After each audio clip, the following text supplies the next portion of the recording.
Entre tantos términos que hemos aprendido relacionados al COVID-19, términos e información que hemos ido aprendiendo de los especialistas durante todo este año que comenzó la pandemia, ahora hablamos también del COVID persistente o long COVID, como se lo llama también en inglés, que es cuando una persona se ha enfermado de COVID y los síntomas persisten en el tiempo. Pero hay un montón de preguntas con respecto a eso. ¿Cuáles son esos síntomas? ¿Cuánto duran? ¿Por qué algunos pacientes sí y otros pacientes no? Bueno, para sacarnos todas las dudas, vamos a conversar con el doctor Matías Marín, que es médico especialista en clínica médica. Le vamos a dar la bienvenida. Doctor, buenos días. ¿Cómo estás? ¿Qué tal? Buenos días, Mercedes. Un gusto. Un placer, doctor. Nos venías a salvar porque hay muchas preguntas. Además, ya como que, viste, ya nos cuesta entender por qué algunas personas sí tienen COVID persistente, otras no. Algunas les duran hasta 6 meses a veces esos síntomas. A ver, contanos de qué se trata esto del COVID persistente. Exactamente, como comentabas en la introducción, ya se empezó a hablar desde el año pasado, desde mediados de julio aproximadamente, de la persistencia de síntomas de COVID en aquellas personas que habían padecido la enfermedad aguda que todos conocemos o que estamos conociendo todavía. Sí, es verdad. La realidad es que todavía está todo en estudio, hay varias encuestas y ensayos que se están haciendo en distintas partes del mundo, principalmente en lo que es España, Inglaterra, Italia y Estados Unidos, que son por ahí los que más han publicado al respecto, y que actualmente, si bien no hay una definición unánime en lo que uno encuentra en estas distintas guías, hablan de la persistencia de síntomas que no se les atribuye a otras patologías, sino que al COVID, por más de 4 semanas en algunos casos. Bien. Inclusive, como en algunas de las publicaciones destacan, no toman el tiempo tampoco para definirlo, sino que es aquellas personas que han padecido COVID-19 de forma aguda, así sean leves, moderados o graves, pueden desarrollar síntomas posterior a esa fase y persistir a lo largo del tiempo, y en lo que se va viendo hasta ahora, hasta un promedio de 6 meses. Doctor, ¿y cuáles son los síntomas más comunes que persisten? Bien, los síntomas son muy variables. Hay una lista muy grande de síntomas, hasta 200 síntomas escriben algunos. Claro. Pero hay 20 que son los más frecuentes y que son los que vemos actualmente más en el consultorio, en los controles post-COVID, que le llamamos nosotros.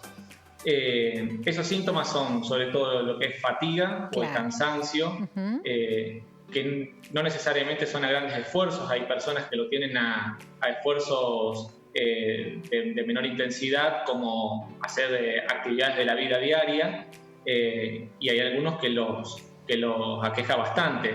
Después de la fatiga tenemos como otro de los síntomas principales que encontramos como persistentes, son los dolores corporales. Algunos tienen dolores opresivos en el pecho, otros en la zona de la espalda, o dolores generalizados a nivel articular, muscular, que en determinadas situaciones del día, no necesariamente son continuos, aparecen y desaparecen. Hay muchos síntomas, hay síntomas a nivel neurológico, psicológico, hay muchos episodios de ansiedad, de insomnio. Y o sea en aquellas personas que que en la mayoría de los casos la persona se enferma, tiene ciertos síntomas, ¿esos mismos son los que persisten o puede tener síntomas nuevos una vez que atraviesa la enfermedad?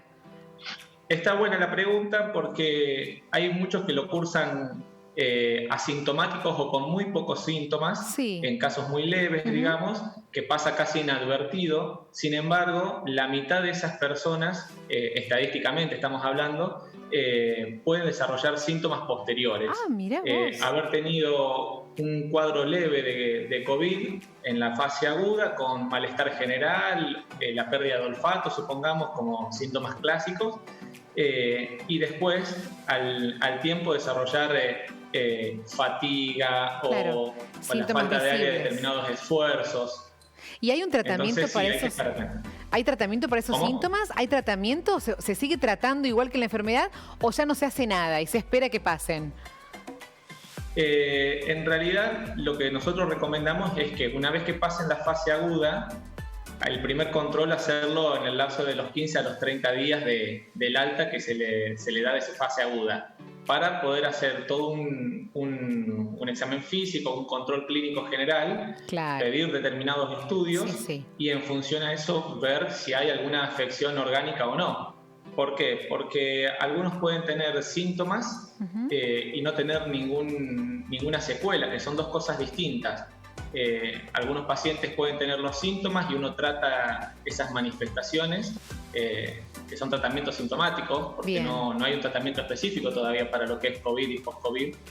Y en algunos pacientes se ven secuelas que generalmente se ha visto más en aquellos que ya tienen comorbilidades, que son enfermedades crónicas. Por ejemplo, aquellos que tienen problemas cardíacos de base o problemas pulmonares o endocrinológicos, algunos desarrollan solamente síntomas y otros también tienen secuelas, que son afecciones que ya quedan y que hay que seguir controlándolas y a veces ajustar tratamientos para mejorar calidad de vida, sobre todo. Bien esa diferenciación que nos hizo de secuelas y síntomas, bien la aclaración porque parecía confuso, es verdad.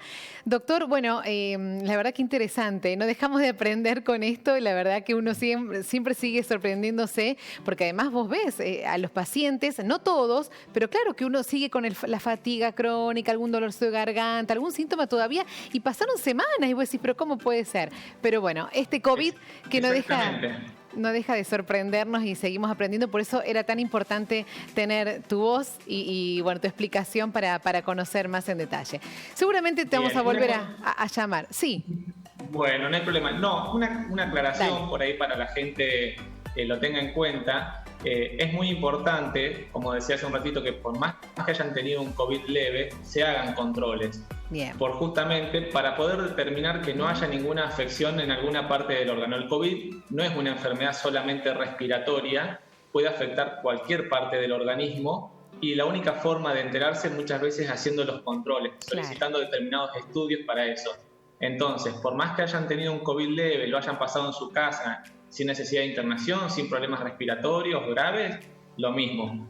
Hacerse los controles con sus médicos, son 2 minutitos, por así decirlo, es algo bastante sencillo, es una consulta, y ahí determinar si hay necesidad de continuar con algunos estudios específicos o no, en cada caso puntual, obviamente. Es bueno ese consejo, lo vamos a seguir entonces. Muchísimas gracias, un placer enorme. No, por favor, a ustedes. Gracias, abrazo. Buen día.